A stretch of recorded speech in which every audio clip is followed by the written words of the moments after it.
Gavin McClurg just got up to the Niesen turn point. It's 11:44 and we're estimating about 1 o'clock, about 1300 for the leaders to get in. But they got some work to do before they get here. And what line are they going to take? That's the big question I have right now. So, but it's gorgeous up here right now. I think Mitchie Maurer, Kriegel's brother, is doing some testing and flying around. You can see him up in the background. There we go. Ew. And cloud base is just below here, but it's a beautiful, beautiful day. And I might get in the air myself right now and get a little footy and then top land and get some interviews. So stay tuned. We'll see you soon.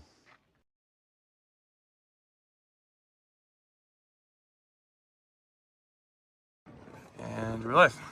So I'm here with Eddie Geisiger. How long have you been shooting this race? 6 times. 6 times. So your first year was my first year. Yeah, 2015? Yes. And you've flown around here. You're an Alps expert. You've done a lot of flying. What do you think about this line with Kriegel? I would say this is really a nice move. So go more south, especially what he did around the Furka pass. It was really special. I think actually he's fighting with Simon Overrunner. So the Austrian guy, I just wondering how fast he could fly in this Swiss terrain. But normally, you know, it's his home here for Kriegel the Eagle and nobody could follow him. But the Austrian, yeah, did it. But this line that he's taken toward the Wetterhorn and the Hohenhorn, I've never seen that flown. I mean, everybody else has taken the Wallis and he's just taken this direct line. Not the one north of the Eiger, but just straight through it. Yeah, I think it depends also. Today we have a very low cloud base at the moment here. I'm also not sure how they will catch up the altitude here at around the Niesen, but we will have in 1 or 2 hours very strong north wind down there. So and the Niesen is just a triangle. And yeah, you have not really an edge where you could soar or gain altitude. Maybe that's why he also chose this line more in the south, that he will come from the ridge more south to the Niesen. So I think it could be easier, and if the thermals are strong enough and hopefully the cloud base are rising, he could top land here. But at the moment I think it will be tough. Thanks, Eddie. Yeah, thank you. So I'm at the Furka Pass with the race director, Ferdy Vogel. Ferdy, hi. Tell us what's happening here. Wow, yeah, just 1 hour ago, Kriegel was taking off here with his magic move again. And now in the back we see Simon and our Brazilian guy just trying to climb up. They made it somehow a bit higher than the others. All the others are go for landing or a bit behind, and they have now to walk up. Quite a few are on the ground, aren't they? I think I just saw Tongi and Lars Meerstetter and Damien Lacaz is hiking on the road. Why is it not working for them? It seems like sunny, perfect flying conditions. Why are they not being able to fly? Yeah, we are on the bad side of the mountains. So when we would now, if they fly now to the valleys, there's much more unstable air. A lot of paragliders are already there flying, and on this side it's quite stable.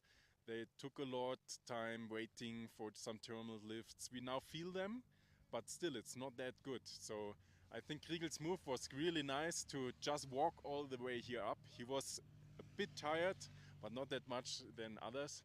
And yeah, now he's already gone somehow. So he just hiked up the Furka, did he? Yeah, he was not hiking up there.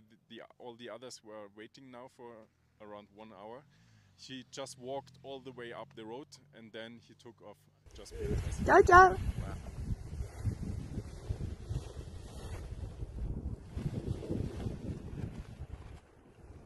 And now we're going to throw to Tom. Tom, you just showed up. Welcome, dude. Yeah, it's difficult to follow, eh? It These guys, they're going too fast. What do you think about this line? Amazing, man. This morning was really interesting because they flew off the Oberwald Pass and Kriegel went to the end of the valley and started hiking, and the other guys stayed up. They wanted to fly, obviously, but Kriegel ran for a bit and then took off above the Furka Pass and went really deep into a glacier valley, you know, like there's a... I've never seen that line. No, it's an interesting line, and I think what he wanted to do is follow the ridge, you know, and try to fly over the glacier, which would have been a beautiful shortcut, but it didn't work. So now the guys are all together. They caught him up again. Last I checked, there was 12 at the same point. Again, man, these guys, they're too strong, and yeah, they caught up. So they should be here maybe within an hour or something. No, Yeah, it'll be flying really fast. Yeah. super Good to see you here, interesting. man. Yeah, it's a I pleasure. can't wait to see what happens. Let's see who comes here first. Who do you think is going to be here first? Kriegel. Yeah, my money's on Kriegel too. And for the locals, I think that'd be cool. Yeah, that'd be cool. Excellent. He won't let anybody beat him here. No, for Thanks, sure. Tom. Yeah, Appreciate it, man. welcome. Cheers.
Minute 40.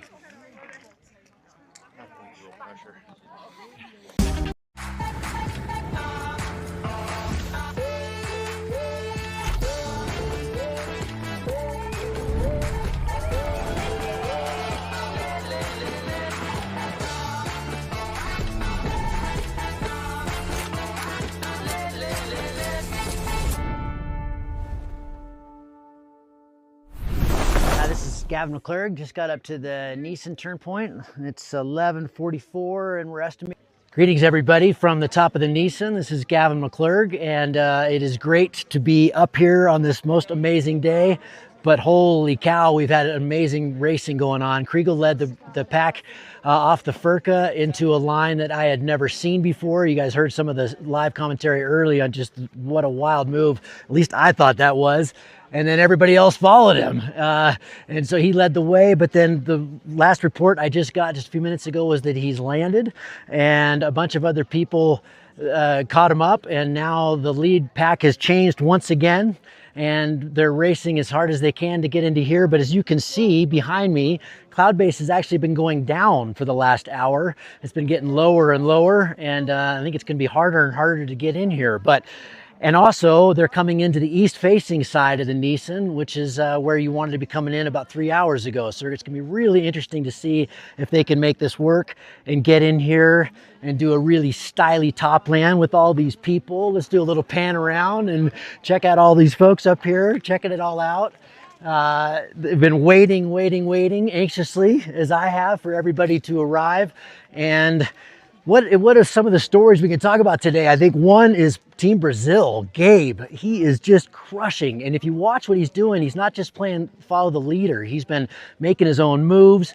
This is his first time in the Alps. He has never been here before. He just arrived for the first time a couple months ago. Flying in Brazil is totally different than flying in fern conditions and all the overdevelopment that we've had early in the race and the wind.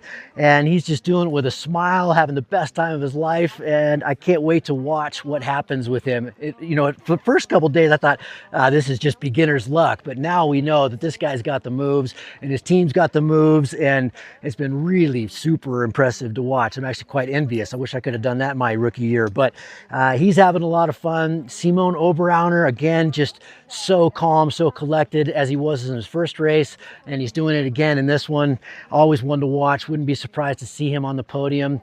And then Kriegel, the Eagle, I thought for sure he was going to lead the charge in today and show all of his local fans that he still got all the moves, and he led the way, but it didn't quite work out. So we've got everybody's kind of anxious right now to see him if he can catch up.